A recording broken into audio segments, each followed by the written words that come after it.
The Madrid train bombings, Spain, 2004. Terror in 3 minutes that shook the world. It started as a normal morning in Madrid. The sky was pale blue, the air crisp with the rush of early commuters.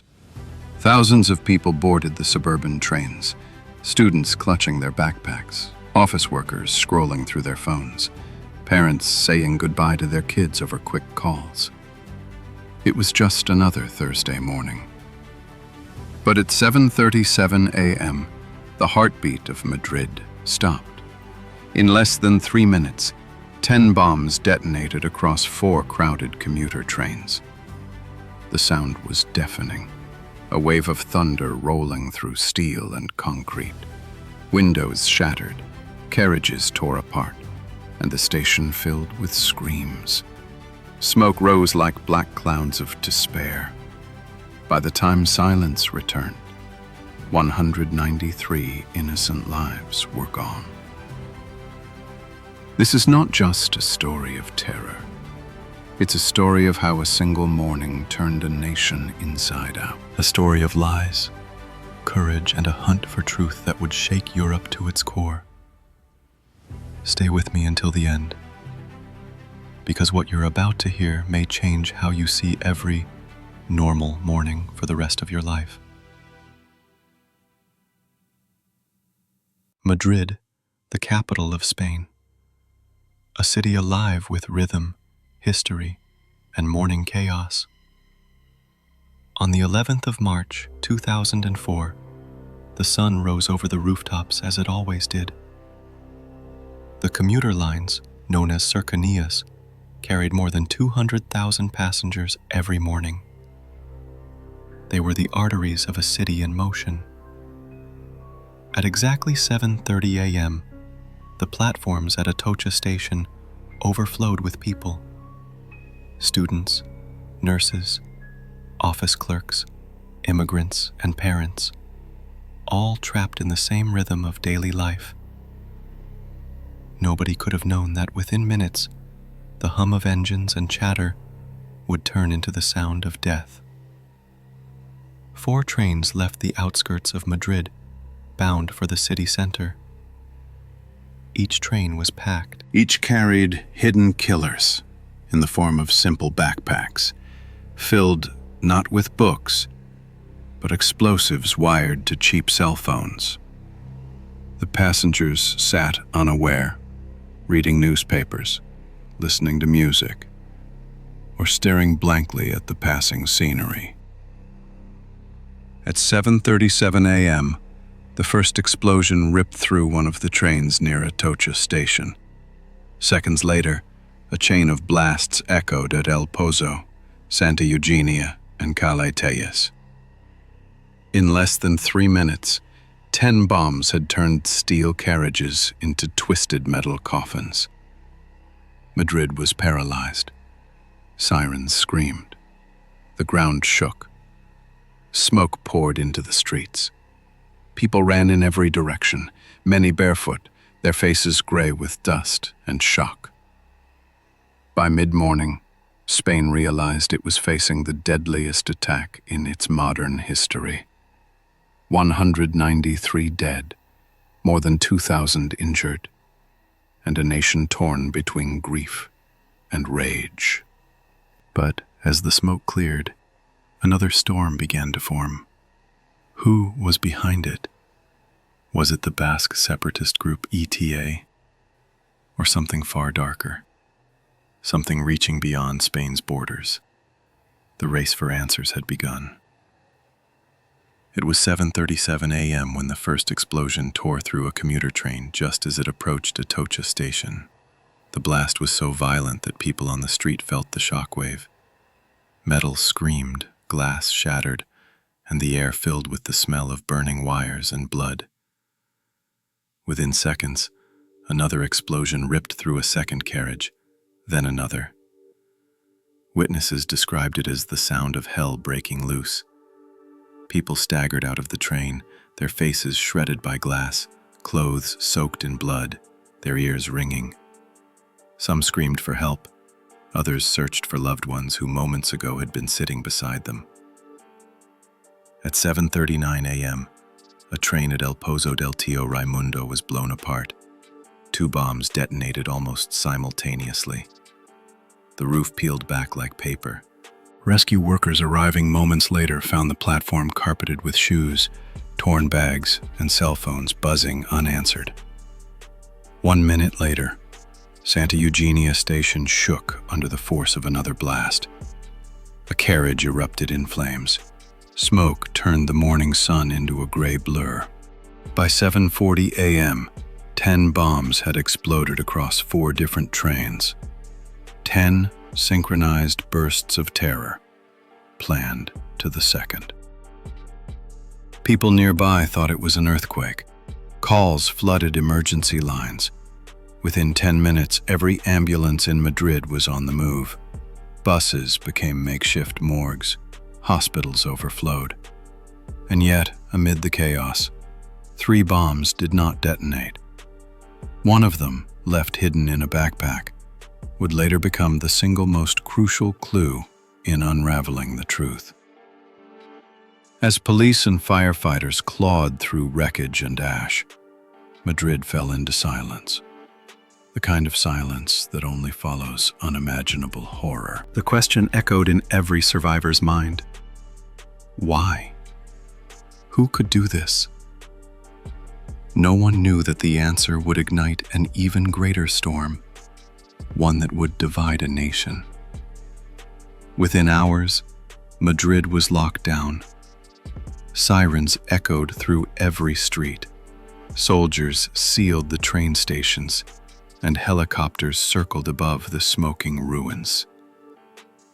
The Spanish Prime Minister appeared on television before noon, his voice steady, almost rehearsed. "Everything points to ETA," he said.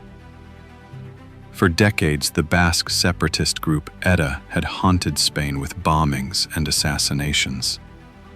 The conclusion felt convenient, too convenient.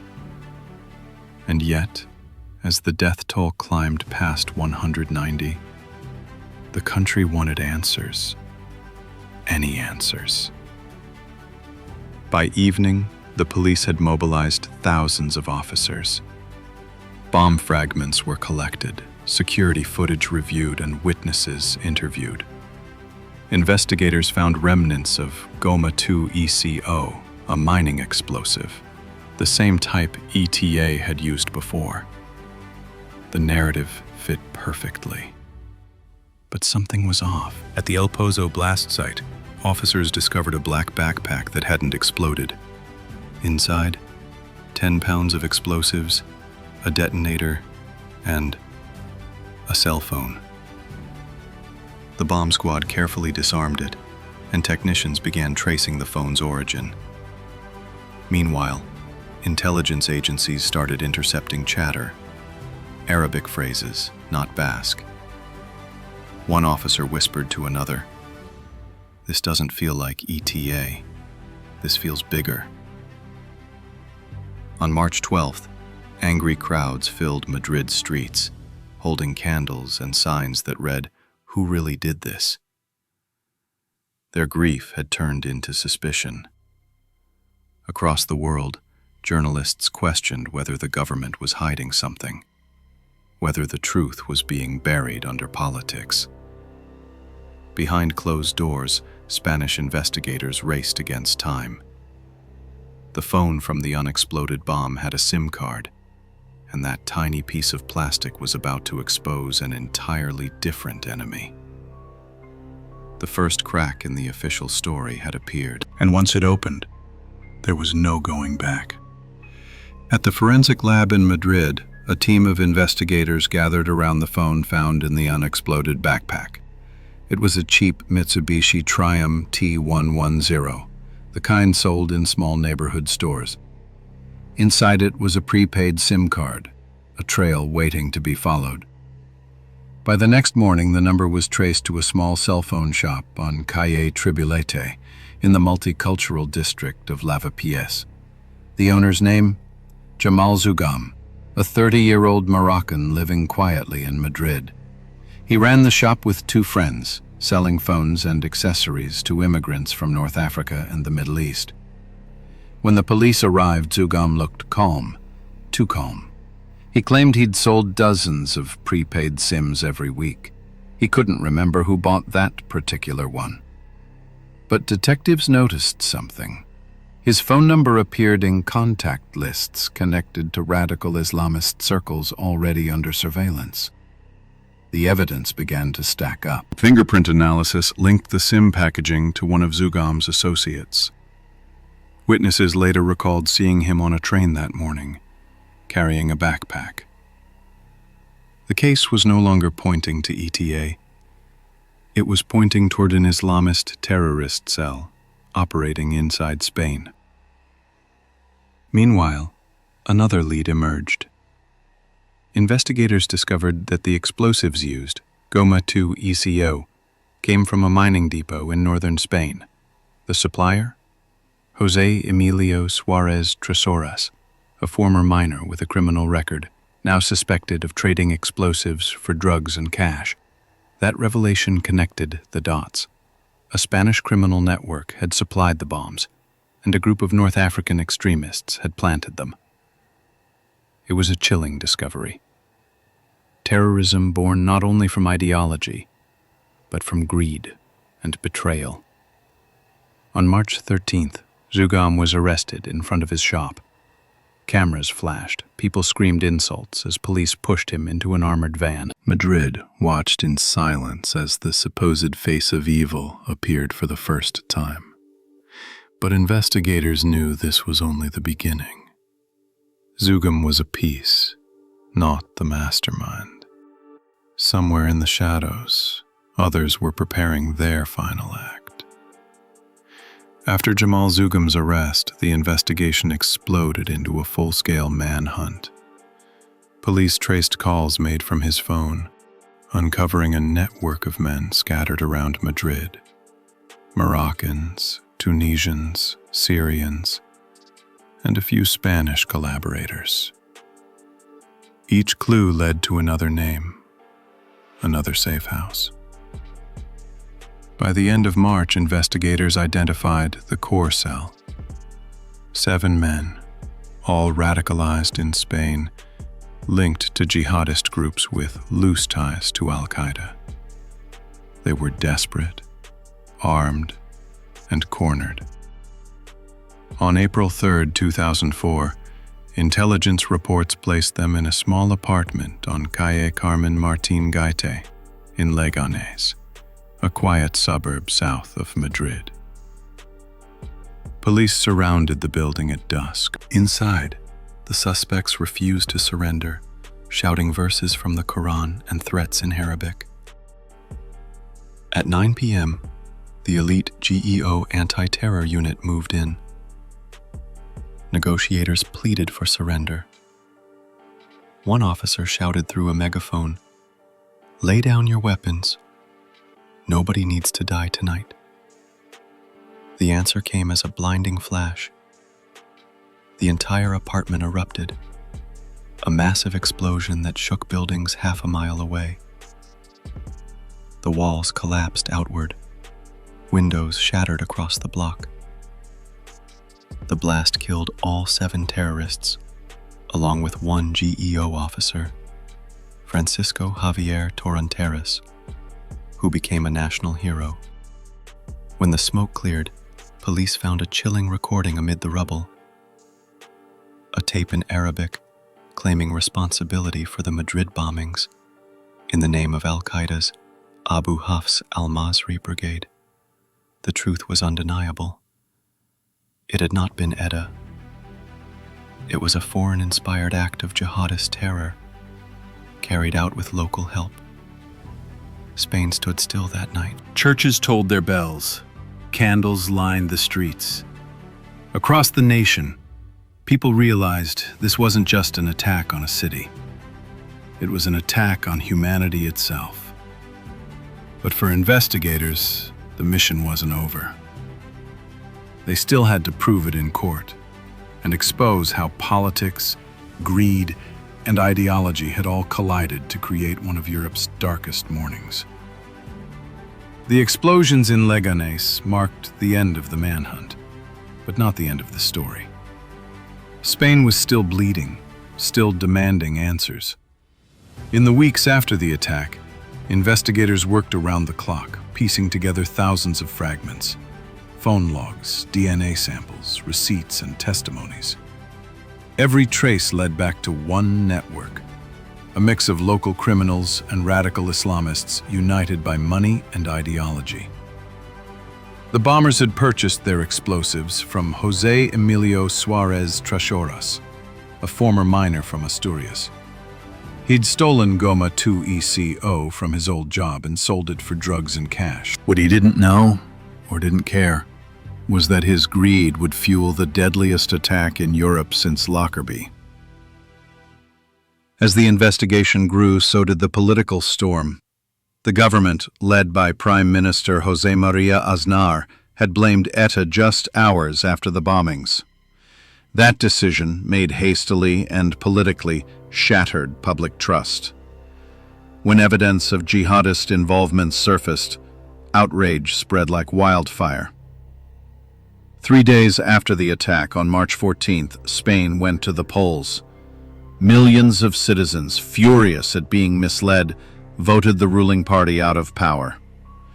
The Socialist Party, led by José Luis Rodríguez Zapatero, took office and immediately ordered Spanish troops to withdraw from Iraq.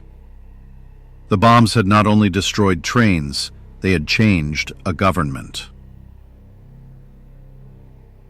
The trial. By 2007, Spain had built one of the largest terrorism cases in its history. In a heavily fortified courtroom in Madrid, 21 defendants faced justice. The trial lasted 10 months, with 650 witnesses and over 100,000 pages of evidence. At the center sat Jamal Zougum, silent, expressionless. Prosecutors accused him of placing at least one of the bombs. He denied everything. Next to him was Othman El Ganawi, a Moroccan laborer who had helped transport explosives.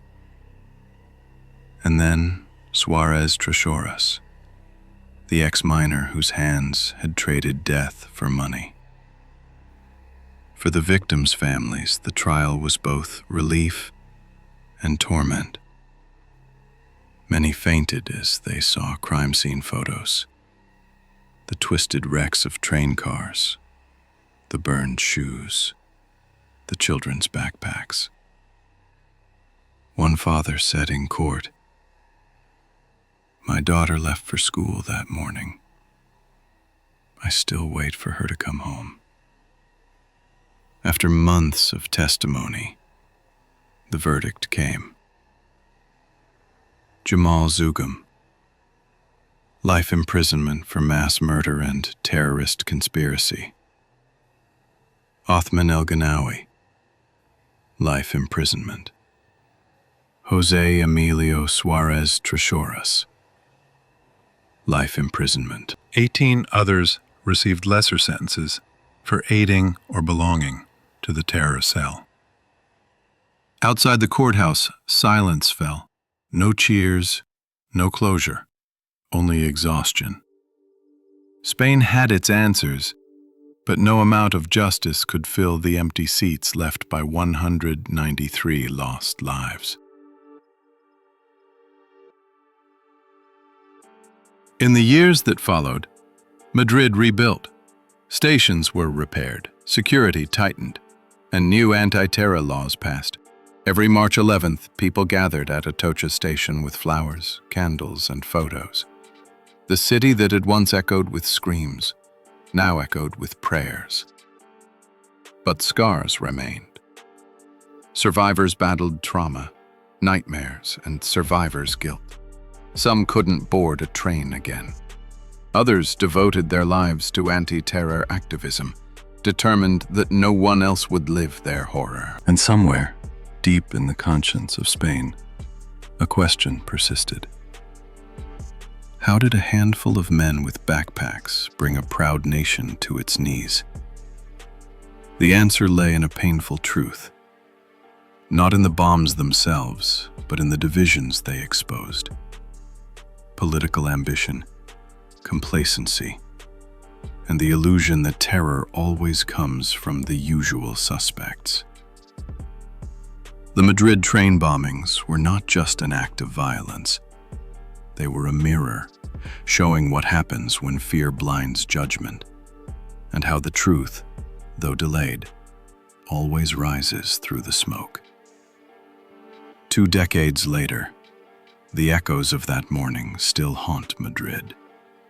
Every year on March 11th, the city pauses. Trains stop for a minute of silence. Church bells toll. Flowers are laid beneath the memorial at Atocha, a glass tower inscribed with the words of mourning left by thousands of citizens. Inside, the air feels sacred. Light filters through the glass like a prayer. The faces of the victims, students, mothers, engineers, children, stare back from photos that never age. They were ordinary people who took the train to work, to school, to life. And in less than 3 minutes, they became part of history, written in blood. The Madrid train bombings changed everything. They redefined how Europe saw terrorism, security, and truth itself. But beyond politics, beyond borders, lies the simplest of lessons. Evil thrives when indifference grows. Those who planted the bombs wanted to divide a country, and for a moment, they succeeded. But in the end, Spain stood together. Blood donors lined up in endless queues. Strangers carried the injured. Taxi drivers turned their cars into ambulances. The people refused to break. Maybe that's the real victory. Not in punishment, but in resilience.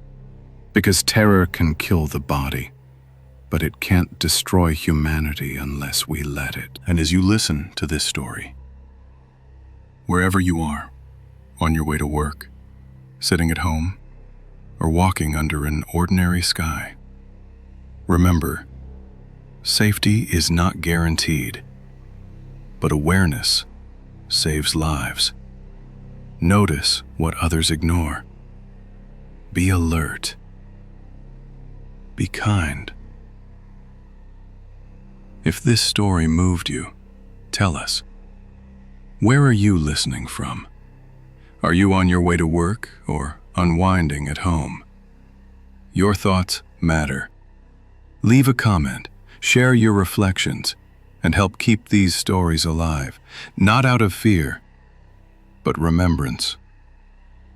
Like, share, and subscribe to Crimes That Shocked the World, where we uncover the real stories that changed humanity. One tragedy, one truth at a time.